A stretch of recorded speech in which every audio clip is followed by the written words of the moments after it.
Hey, what's up, Photography Mafia? Learn how to use DxO PhotoLab with this beginner-friendly tutorial from the greatest travel photographer. Yeah, I just said that. The photos in this tutorial will be available for download. I'm also giving away a free license of photography software, so make sure to check the description. Now let's get started.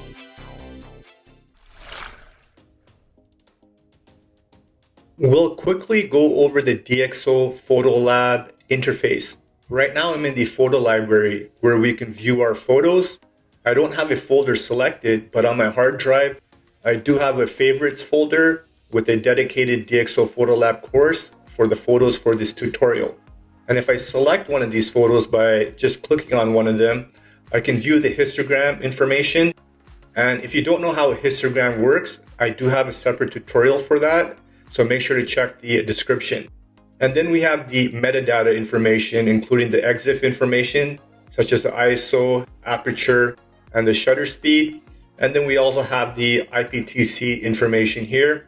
And if we want, we can also add keywords to the photo. And it looks like I already have this keyword of San Cristobal for this photo here. I took this photo in the Galapagos Islands, and the island was San Cristobal. And one thing about the DxO photo library is there's no importing of photos required because there's no catalog, library, or database like you have in Capture One or Lightroom. So the way you view or organize your photos, in essence, is the same way you view your photos using your Mac Finder or your Windows Explorer. You can also view your photos on your SD card or external hard drive. However, in regards to importing, we can still move around photos within these folders. So for example, I can go to my SD card right here. I'll double click on it, and then I can choose these two photos of these marine iguanas. I can also change the thumbnail size if I want. But anyways, going back to these photos, I can shift click and choose both of them. And then I can drag them into my PhotoLab course folder. And they should be there now. So here we have the photos. And since this is an external drive or memory card, there's still a copy of the photos here, as well as in my new folder in the DxO PhotoLab course internally on my hard disk. And for those of you wondering, I save all my photos to DROPBOX using cloud storage. For me, that's the best way to organize and secure my photos. Another way of finding photos is by using this search bar right here. I can go right here, and let's say, for example, I want to type in ISO. I'll select ISO 200, and then it'll choose all the photos that have ISO 200 on my computer. Now I'll just X out of that. I'll go back to my PhotoLab course folder. One way I can start editing these photos is by double clicking on one of them. And then that'll bring me to the customize section. And the customize section is where I can start editing my photos. On the right hand side, I have the editing tools. The editing tools are also grouped into sections right here, which we'll discuss later on. And then we have some dedicated pointer or precision tools in the toolbar here, which we'll look over throughout the course. And then I have my thumbnail viewer right at the bottom. I can also move or minimize this thumbnail. And then I can also just totally get rid of it by clicking and dragging it down.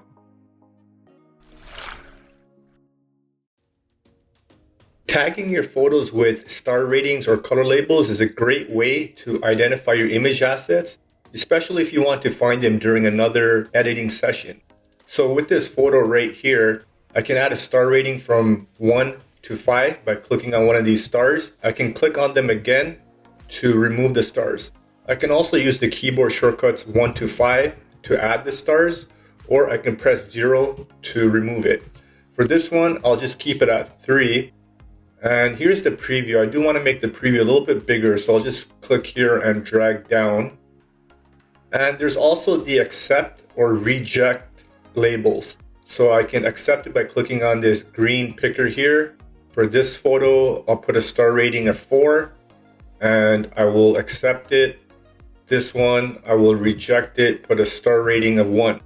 I can also right click on these photos. I'll click on this photo here, right click on it. And I can also add a color label. So I can add a color label of orange, this one, I can add a color label of, let's say, pink.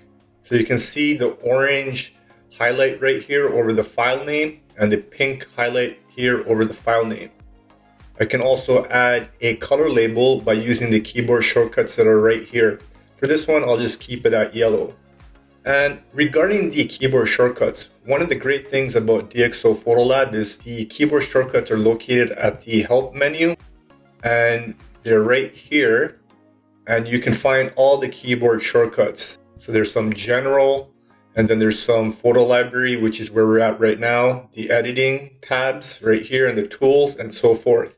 Just remember the help section has the keyboard shortcuts. So I'll just close out of this. And for these photos, I'm going to just add a few more color labels and star ratings. Let's say I'll keep this at orange. This one, I'll keep this at orange as well and give it a 5-star. And now if I want to filter for these photos, I can go right here and I can filter for the photos. So I can click on the picked images.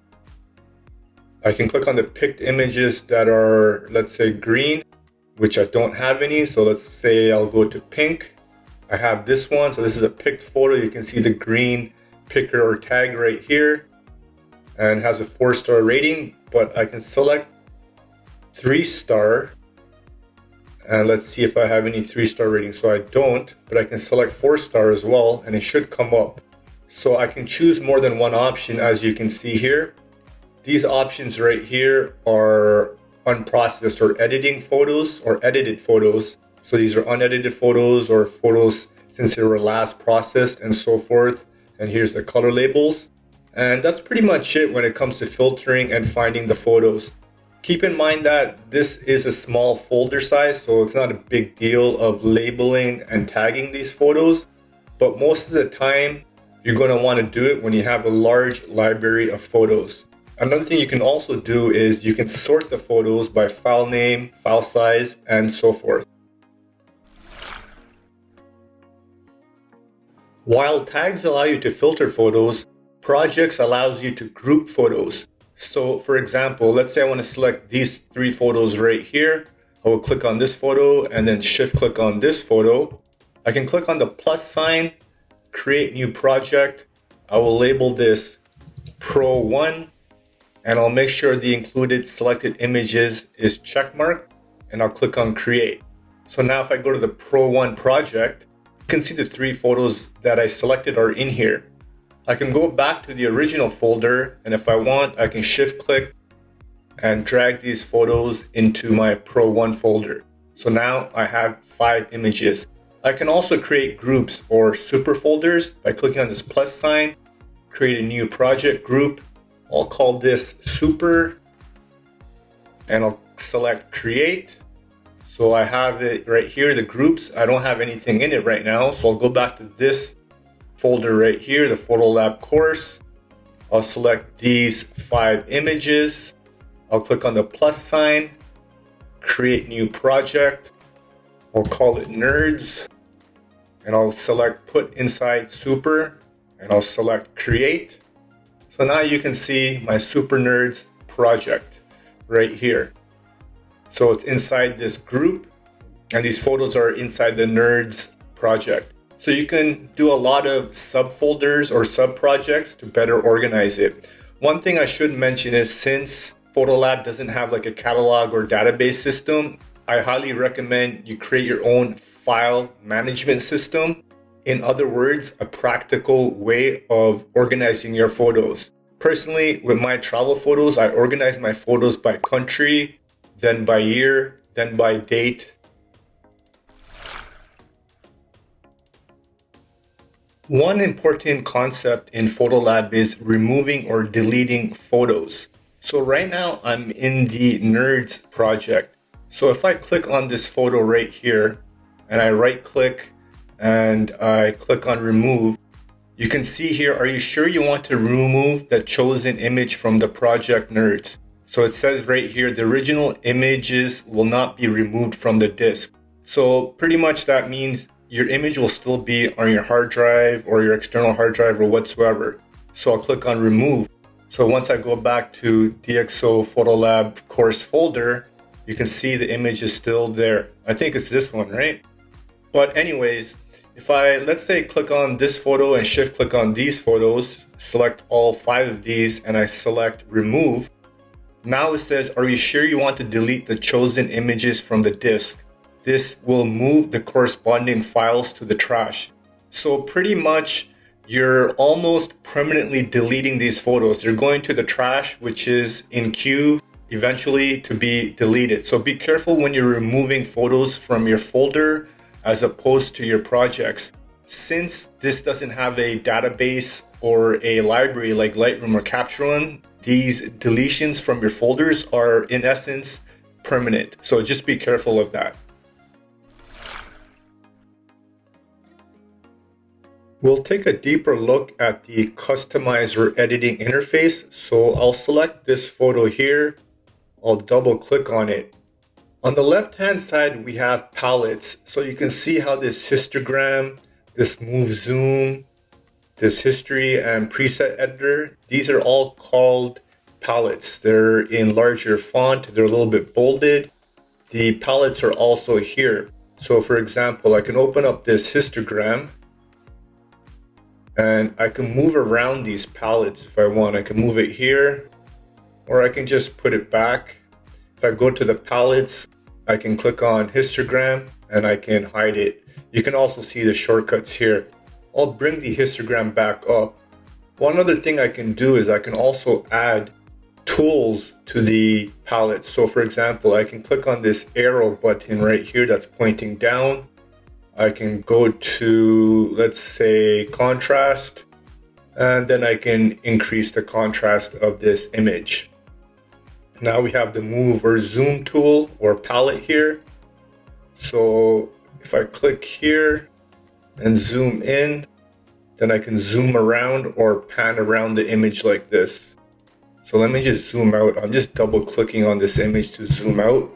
I can press Control or Command 1 to go to 100% view, or Control or Command 0 to go back to the normal fit view.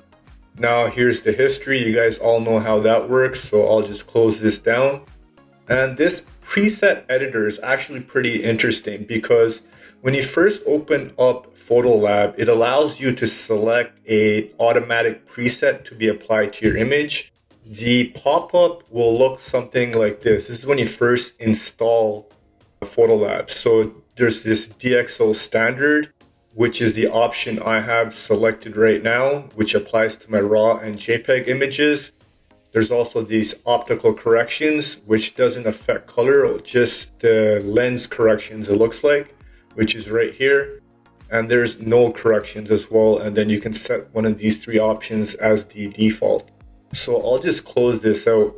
But however, I recommend just sticking with DxO standard. From what I see, it's pretty good. It corrects a little bit of the lens correction, chromatic aberration.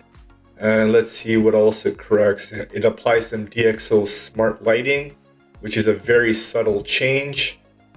And it looks like there's a color balance, and it does some color profile rendering right here. So it applies that. So it's a very subtle change, but it looks like it makes the image better. If you do want to change the preset that's applied when DxO PhotoLab first finds a photo, you can go to the settings, and then you can change the auto apply presets right here to whatever you want. Let's take a look at this HDR preset. Let's take a look at this artistic one. So that looks pretty cool. Obviously, I do need to make more corrections, especially with the perspective. We'll take a look at perspective later on. Now, there's also workspaces. So there's this standard workspace right here, which is the one I'll be mostly using right now. And there's also the DxO advanced workspace that shows these palettes of light, color, detail, geometry, adjustments, and so forth. It's the same right here. If you look at it, if I hover my mouse over it, there's light, color, detail, and so forth. But I'll just stick with the DxO standard default, which looks pretty good. I can also search for correction. So I can search for contrast here. And you can see it's already at -20. If I go back here, actually I reset it. Remember I had the contrast drop down or tool right here, which shows -20 here as well. I can X out of this and I can show only my image adjustments that I made by clicking on right here. And these are all the adjustments that were made as well here in the contrast, but I'll just uncheck this. And let's say I really like the tone curve tool right here. I put the regular S curve. I can also favorite this tone curve, so I can select this star right here, click on it, and then I can click on this star right here. So that looks pretty good. So if you want to favorite anything, just use the stars. So with this image, we're going to level the horizon and crop it. So right now I'm on the hand tool. With the hand tool, I can like zoom in by clicking on this drop down, selecting 200, and then panning around with the hand tool. I can also use the scroll wheel on my mouse to zoom in and zoom out. I can just double click on this image to go back to the fit view. Anyways, the crop tool is right here. It's also in the geometry module right here. And here's the crop tool. But the first thing I'm going to do is actually correct the horizon. So I'll click on the horizon tool, and then I can move these points to select where it should be leveled. So I need something to align it relative to, so the horizon in the background or the waves look pretty decent. So that looks good. I'll click on apply here, and as you can see, it's been leveled here. You can see these black pixels or these dead pixels. Due to the horizon and the rotation of the crop, the dead pixels will need to be cropped away. So that's what this correction or this auto tool does. So if I click on manual and click on close, you can see the dead pixels are not gone. But if I select auto, it's gone now. So that looks good. Now I'll go to the crop tool, which is also here, as you've already seen, and I can change the aspect ratio. So right now it's on original. I can select any of these, which are also right here. I'll select the classic 16:9. And then I can move around or pan around this crop. You can see the classic rule of thirds crop with these intersections here, which I don't think I'll do a good job with that. So I won't align it to the rule of thirds. And since this is the horizon or the landscape orientation of the 16:9, what I can do is change it to the 9:16, which is like the Instagram stories or the portrait crop or aspect ratio, by clicking on one of these corners and like pushing it in. Then it reverses the aspect ratio. So I can do that as well, but I don't think it'll look good. So I'll just go back to the clear custom ratio and then try to go back to the 16:9 or rotate it, which doesn't look like it's working. So I'll just rotate it like that. That looks good. And I'll just leave the crop like this. Not the greatest crop, but it'll suffice. I'll just press return or enter to take a look at my beautiful crop and the somewhat leveled horizon. What do you guys think? Let's take a look at some of the automatic lens correction that DxO PhotoLab applies. So with this photo of a macaque that I took in Cambodia in the Angkor Wat region, I'm just going to zoom in real quick. And you can see it has a little bit of a bokeh effect and the subject is a lot more in focus. But the image still looks soft, but let's take a look at what it looks like without any lens softness compensation. So I'm just going to the details section here. And right here is the lens softness compensation. So this, as well as the chromatic aberration and the denoising, they've been automatically applied. Remember, I have the preset editor and the automatic DxO standard preset applied. So if I uncheck this lens softness compensation, you can see the image looks a lot more soft. Here it is after, and here it is before. So I'm just going to zoom in a little bit more. And I'm going to click on this loop view right here, this plus sign or this plus magnifying glass. and just go around right here. And then it's just going to zoom in a little bit more. Let's see at 1600. Actually, I'll keep it at 800%. So that looks good. So I can change the lens softness compensation. So I just reactivated it. And then I can change the global detail or the softness of the image. I can add more detail to the image. And I can also change the bokeh. So it's just subtle adjustments. But I'm just going to reset this image, get out of this loop view. And then I'm going to go to the geometry view. Right here, the geometry module. Zoom out here by just clicking on this image a couple of times. And you can see it automatically applied a correction on the DxO module. So if I uncheck this, you can see a slight adjustment right here. So I'm just checking and unchecking this. So these DxO modules, they're right here. You go to DxO modules, and then you go to manage DxO optics modules, and then you can see the module. So with this photo, I took it with a Canon 6D, and I took it with the Tamron 24 to 70 millimeter lens. If you're missing the modules, then some of these lens correction tools will not be working, or they'll be grayed out.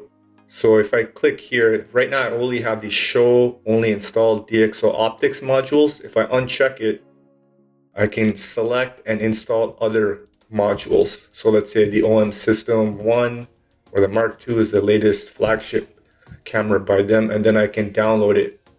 If you don't know the lens name or the lens that you used, you can go to the palettes right here, go to the metadata. Let's see where it is, right here. So the metadata, and here's the Tamron SP 24 to 70. So that's the lens that I used. DxO PhotoLab has some excellent noise reduction tools. With this photo I have that I took in the Galapagos Islands of the Milky Way, and yes, our planet is part of the Milky Way galaxy, but looking at this cluster, we'll take a look at how the noise reduction tool works here in PhotoLab. So the first thing I'm going to do is just zoom in here. And I'm going to zoom in around here, which looks pretty good. I'm going to go to the detail section, and the DxO noise or denoise technologies have already been applied due to the DxO standard preset. So if I uncheck this, you can see how much noise there was in the image prior. You can see there's luminance noise as well as color noise, also known as chroma or chrominance noise, which is right here. So I'm just going to turn this back on. So you can see the preview or the high quality model updates in real time. But if I click on Prime, Deep Prime, or Deep Prime 2, which are some of the AI models, the preview or the changes, you don't see it in real time. And the reason being is it's GPU intensive or resource hungry. You do need to have a more advanced computer to even process these models. So in order to get around this and view the preview, you need to click on this loop view or the magnifying glass right here. And then I'm just going to move it around here. So now you can see the before and the after. I can click on this icon here to make it a little bit bigger. And I can zoom in more if I want, but I think I'll keep it at 400%. So now while I cycle through high quality, prime, so you can see it working, it takes a few seconds to process. Then there's deep prime and deep prime 2. So I think I'll just keep it on prime. It looked pretty good. It'll take a few seconds to process. And then I can also increase the luminance, noise reduction a little bit, just to make it look a little bit better. So with these technologies, the high quality prime, deep prime, and deep prime XD, XD2S, you can see there's a few icons beside them. There's like this spade icon and this spade with a double spade or smaller spades. So if you choose one of these models in the thumbnail, it'll indicate which model you have for the noise reduction model right here. So if I go here, you can see it's been changed. And the other way around to view a better before and after is you need to like export this image with one of the noise reduction models, export it and then do a comparison, which is with this comparison before and after.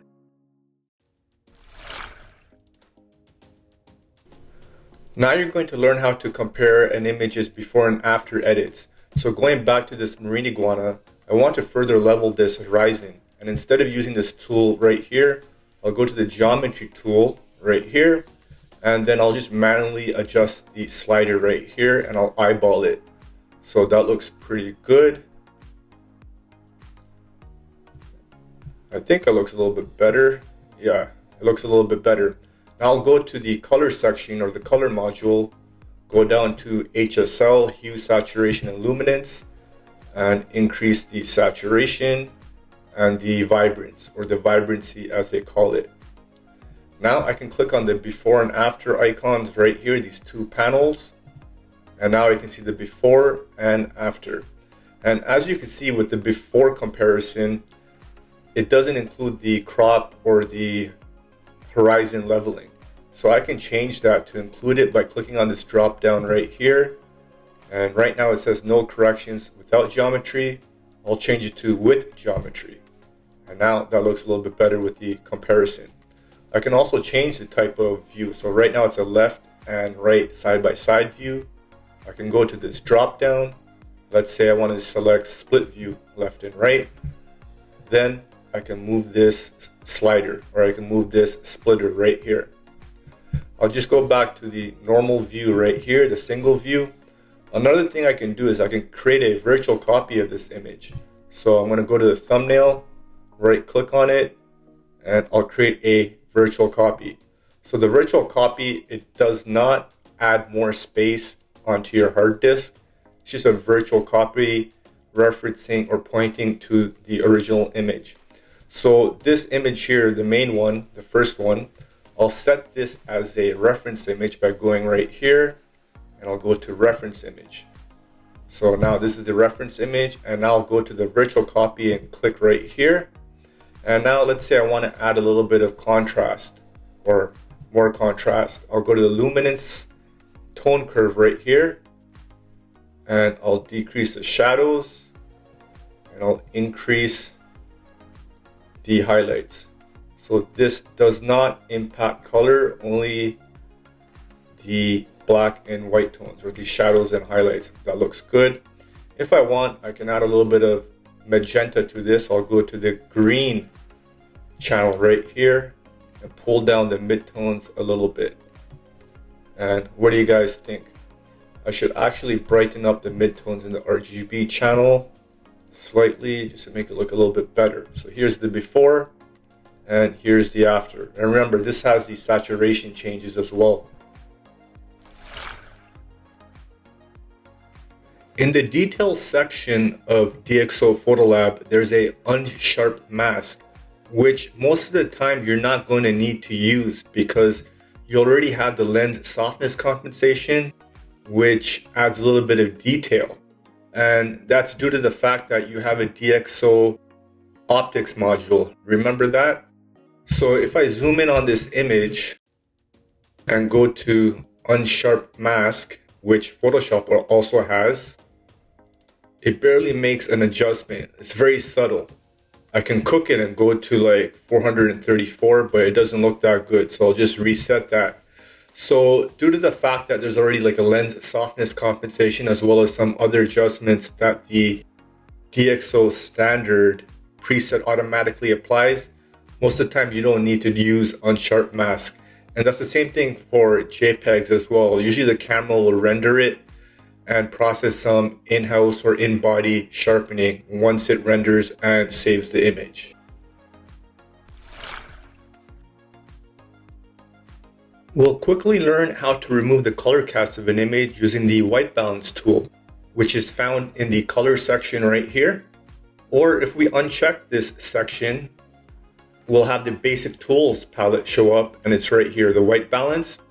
And you can see this image that I took in Flores, Guatemala, of this cat on a pool table or billiards table.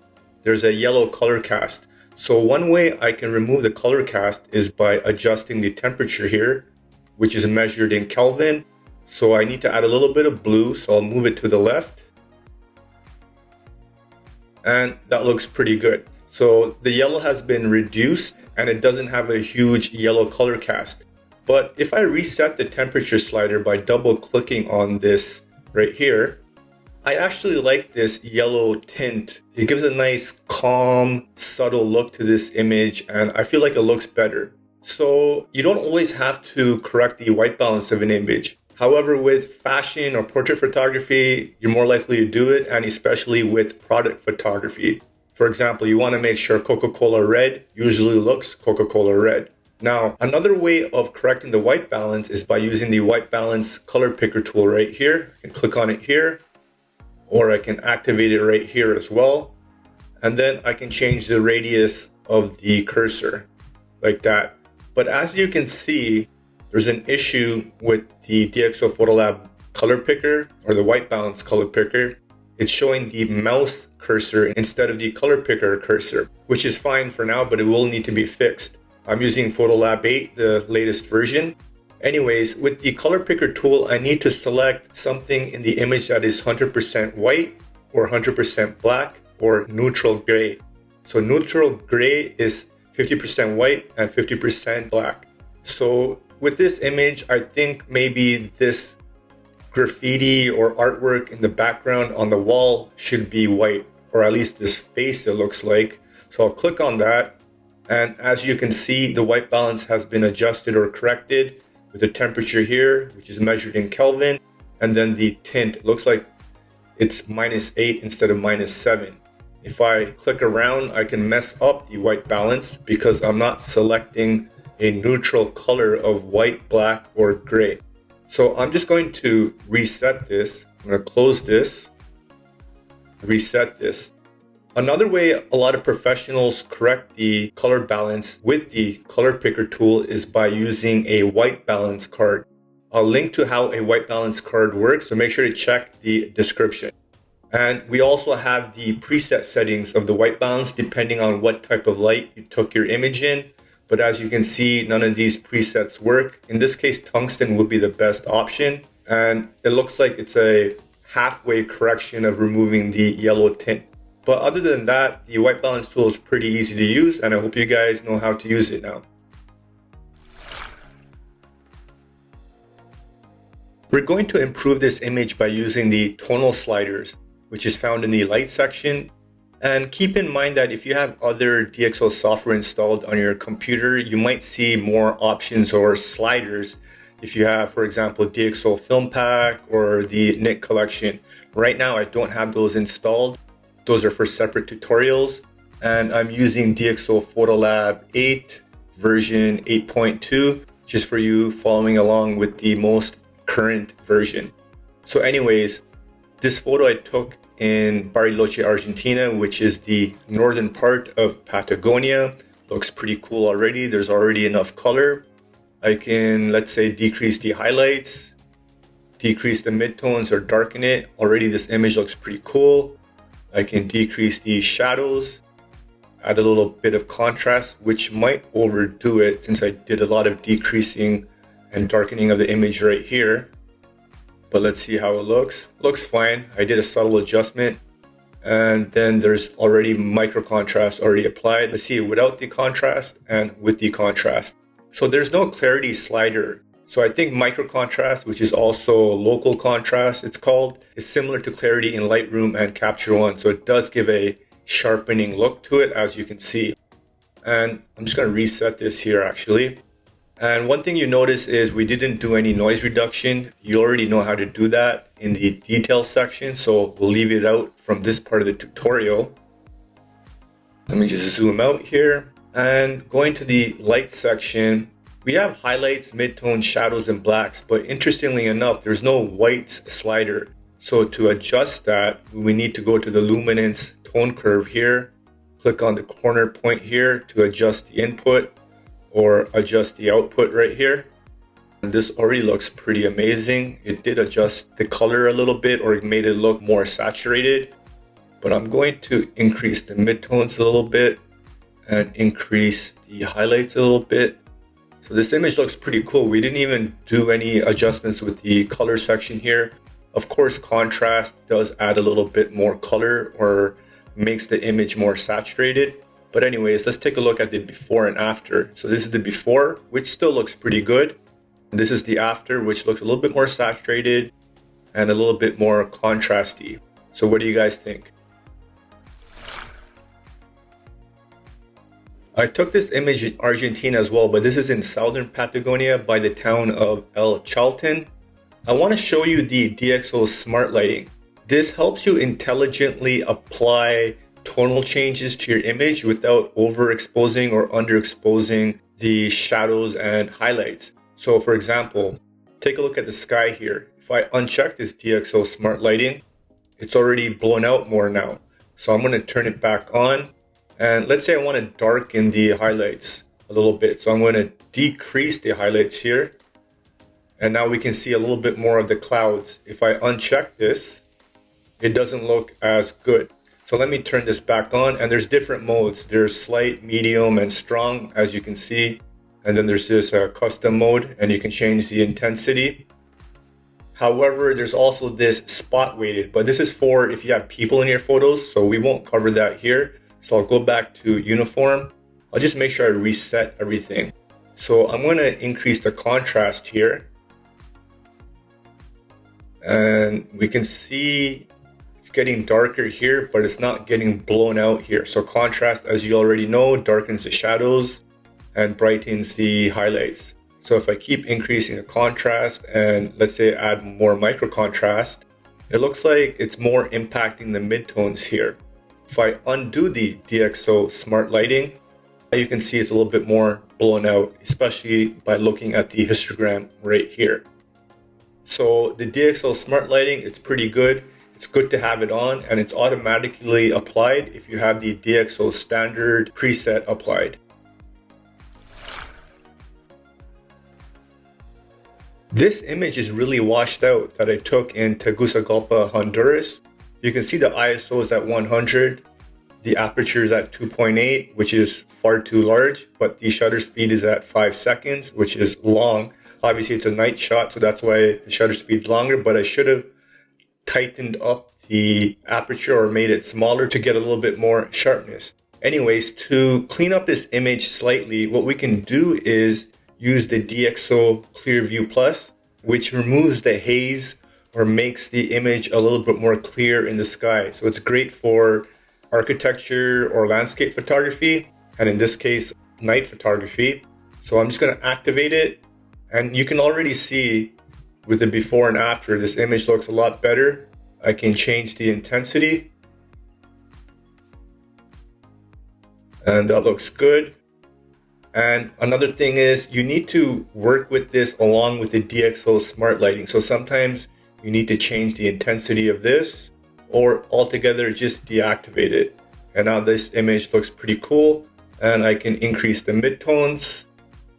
That's not doing much. So what I'll do is I'll go to the RGB curve and map this over and put a lot more white into it.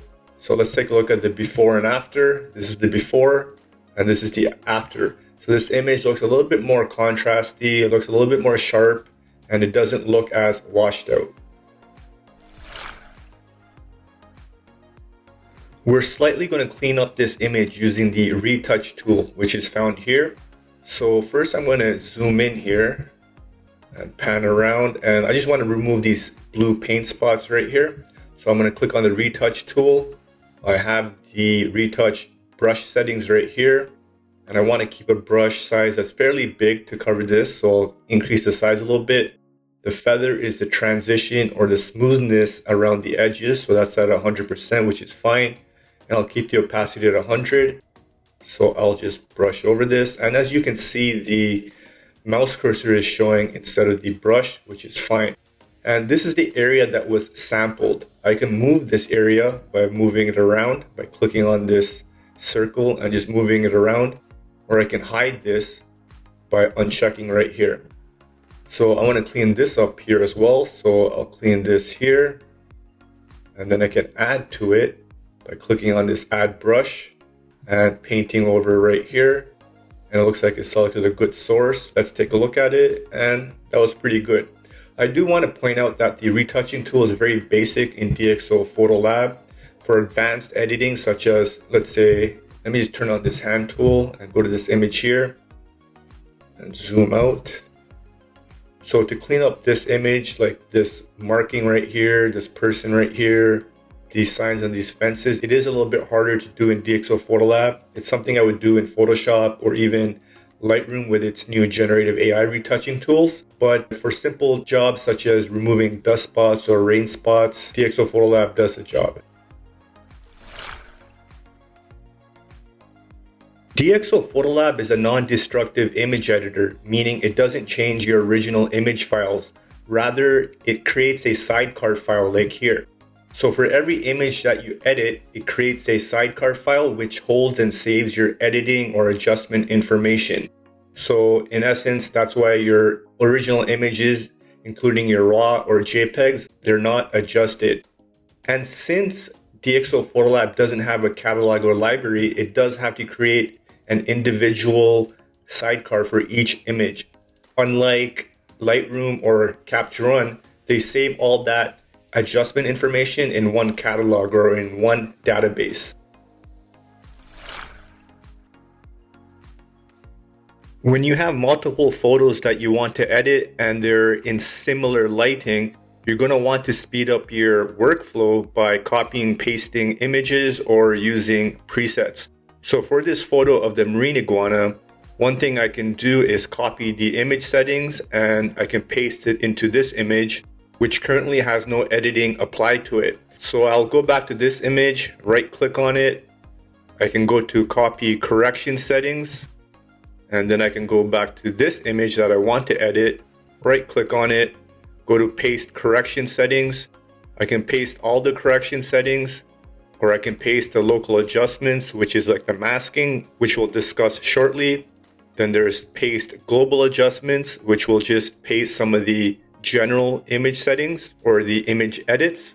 And then we have paste selected corrections. I highly recommend when you're copying, pasting image settings, when you've done some advanced editing, to use the paste selected corrections so you can select whichever image settings you want to copy and paste. I'll just click on cancel here, and I'm just going to go back to paste correction settings, and I'll paste all correction settings. So there it is. It looks like it applied a crop as well. The crop is not that great. So once again, I will just undo that. I'll right click on this, paste correction settings, and I'll select or deselect the crop. So I'll deselect the horizon, crop, and distortion. Now I'll paste it, and that looks a little bit better. One other thing I can do is go back to the preset editor, and I can go and click on this icon here if I want to save this as a preset, which I will not do, so I will just get out of that. Another thing I can also do is go to this image here, which currently has no settings, so you can see the reset button is grayed out, as well as this image and this image. So what I can do is I can just make some simple adjustments here. Let's just darken the midtones, and I will add some contrast. Whoops, that is exposure. So let me click on the light tool, and I will go to the contrast section and add some contrast. And I will give it a hue. I will give it a magenta hue. And now I can copy these settings. And then I can click on this image and then shift click on this image, and then I can paste the correction settings. I'll paste all of it this time. And now you can see it's been applied, the basic mid-tone decrease, as well as some of the contrast and some color adjustment. If I want to reset all of this, I can click on this first image here, and then right click here, or left click here, and then I can click on reset. So you can see the images have been reset with their image settings.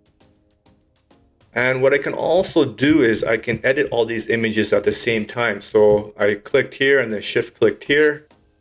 And let's say I want to decrease the highlights, decrease the midtones, map the blacks a little bit, go to the red channel, increase the red a little bit. And now you can see these images have the same settings. Even though this image, I didn't do a very great job of editing it, but this is just to demonstrate the copying and pasting image settings in DxO PhotoLab. Now we're going to correct perspective, which is something many photographers do with architecture or real estate photography. This photo, I took it in Panama of a museum, and you can see this part of the wall or this part of the building. Perspective is way too off. So what I'm going to do is I'm going to click on the Force Parallels perspective tool right here. And now I have these two guidelines. And what I'm going to do is map these two guidelines to the corners of one edge of this wall. And then I'm going to move this, click, hold, and drag. And then I'm going to map it here and map it like this. And then I'm going to click on Apply. And then I'll close it. And voila, we corrected the edges here and here. So those are vertical, perpendicular to the horizontal plane. What I can also do is I can also try to correct the top here and the bottom. So I'm going to reset this. I'm going to go to the rectangle tool right here, the rectangle perspective tool. And this time I have two more guidelines. I have the two original vertical ones and the two horizontal ones. So I'm going to move these over here, move this over here,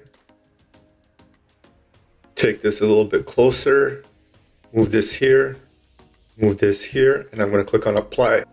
So now you can see top and the side of the building on this side is leveled, or the perspective is a little bit better, but it does a heavy crop. So if I click on Close, take a look at the crop here.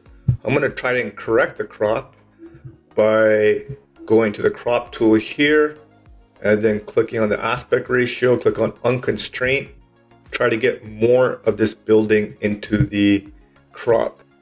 So I can do it like this, or if I want this part of the building, I do have to get these dead pixels here. So I'll click on Close. So now you can see this part is leveled and this part is leveled, but unfortunately I have these negative or dead pixels or this transparent area. And this is something that needs to be addressed in future versions of DxO PhotoLab with the generative AI or generative AI expand, which something Photoshop already has. Or maybe it's available in DxO Viewpoint. I need to check that out.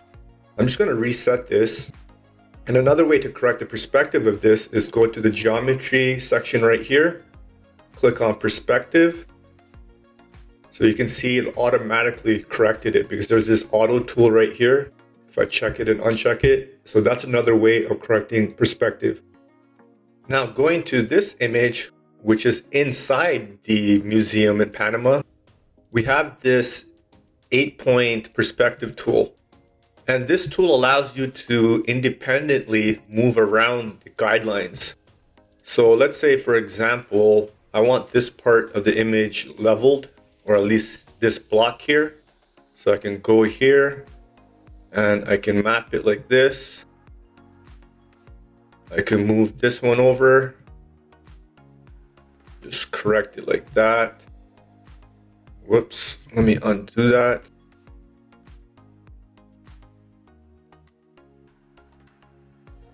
Now I click on this, put these in the corner, and then move this right here. So this is a little bit finicky. I keep clicking on something I don't want to click. And there it is. And let's see how it looks. I'll click on Apply. So you can see this part looks pretty leveled. It looks a little bit better. What I can also do is try to level, let's say, actually this looks pretty good, because if I go here and try to level this, and then I go here, these look pretty level. These look level. If I choose these points and I click Apply, it does a subtle change, but I think it was better when I try to level in on the middle, on this middle cylinder. And let's click on Apply. So that looks pretty good. I'll click on Close, and obviously it did do a little bit of cropping, but if we look at the before and after, let's compare it. Let's go to side by side and then compare. without geometry. So here's the before and here's the after. So what do you guys think? Now we'll get into coloring and select a color. This hydrangea I photographed in Costa Rica. First thing we should do is actually level the horizon. It's pretty off. So I'll go to the horizon level tool right here. Click here and move this right here. I'll apply it, which will crop it, and that looks good. Now we'll go to this color tab or color section. And here we have the working color space, which is DxO wide gamut, and then the color rendering options. I highly recommend use the DxO camera profile if it's available. And also make sure to go to settings and automatically use camera rendering if supported. You should usually keep this checked, but I have it unchecked, which is the default. And if I want, I can go to this section right here or this icon, and that triggers the black and white or monochrome photography and the rendering options. But I'll go back to color. You can see the rendering is now neutral color, but I'll go to camera profile again and I'll close this. Then we have some LUT options if you want to play with that. Go to a LUT file, old magazine. That's the before and after, but I'll just deactivate this. Let's put our focus on the HSL section. So I'll turn this on. And with this outer circle on this color wheel, I can change the hue. So this is impacting the entire image. But if I want, I'm just going to reset this. To activate this color picker, I can select one of these colors. And now I can select this color picker. You can see it's selected orange, but I'm going to select this color picker. I can choose this greenish or yellowish area. So this is the range that it's selected. So the inner circles controls the range of this color wheel, and the outer circle controls the transition, or it's like the feather. And then if I want, I can change the hue. So you can see the hue is cyan now. I'm just going to reset that, and I want to select the leaves here, or these petals, I guess they're called. So I selected this blue. Now I can increase the saturation, change the luminance. That looks good. And the uniformity is not something you would usually use. That controls the transition or the amount of variation between the color shades. So that's something you would usually use in product photography or in portrait photography when you're working on skin tones. And then let's see the before and after. Here's the before and here's the after. So just with a subtle change with the HSL section, we did some nice color adjustments or color grading. I do want to point out, if you're printing, then you need to use the soft proofing, which is another tutorial, but soft proofing, it helps you get your image ready to make sure your colors get printed correctly. We're quickly going to improve this image with a few global adjustments and one local adjustment, or masking as it's called. The first thing I'm going to do is crop this image because the subject is pretty small compared to the rest of the scene. Okay, that looks good. I'll close this. Now I'll go to the light section. I will add a little bit of contrast. And automatically DxO PhotoLab adds micro contrast. So I'll just decrease that slightly. Increase the contrast a little bit. Now I'll go to the color section. Increase the saturation. Increase the vibrance a little. Now, what I want to do is change the color of the face slightly. The beak or the nose area right here. So I'm going to go to the local adjustments. I'm going to click on the control point, which is right here. And I'm going to select this area. So you can see the red area. That's where it's going to be impacted, the mask. But to better demonstrate how the control point works is I'll go to the black and white overlay. So what the control point does is it creates a mask based on brightness, contrast, and color. So I can move it around as well by clicking and dragging it. And so the white part is where it's going to be impacted the most, and then the grayish part, it'll be impacted a little, and the black part, nothing will be impacted. So I'll just go back to this color overlay. I'll go to the HSL section and change the hue a little bit just to make it a little bit more red. I don't want to overdo it and make it look purple. So I'll just give it a red hue or a red look. That looks good. I'll close the local adjustment tool. And let's take a look at the before and after. I'll change to side by side, left and right. So here's the before and after. So this image looks a lot better. Take a look at how the face looks. A little bit more sharpness with the micro contrast and contrast. One thing about the local adjustment and the masking tool is we just barely touched it. I will be creating a masterclass for these other tools, so make sure to look out for that. Adding a watermark to an image is straightforward in DxO PhotoLab. We just need to go to the FX tab right here, click on Instant Watermarking, and then we can use an image or we can use our own text. In this example, I'm just going to add in Aperlust, press enter, and then we can change the style, change the font if we want, and the color, I'll change that to green right here. And do you guys know what Aperlust means? It's a combination of aperture and wanderlust. There you go. I can also change the location on this grid, so I'll just put it in the bottom right corner and then change the margin. There's also the blend mode, and I should actually decrease the size of the font or the text. I can decrease the opacity, and if I want, I can save this as a preset. And then to export this image, I can right click on this image, go to export, and there's a few different export options. Most people will be exporting to disk. I can also click on this image and then shift click on other images to export multiple images. Then I can go to the export option here. And then we have a few different presets, standard TIFF file here, DNG, which is a raw file. There's some presets here as well, the same ones. Put it in the destination folder.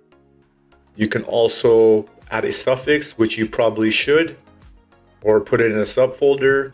One other thing you may want to look at is to add a preset and override it if you already have a preset saved. So exporting is pretty straightforward.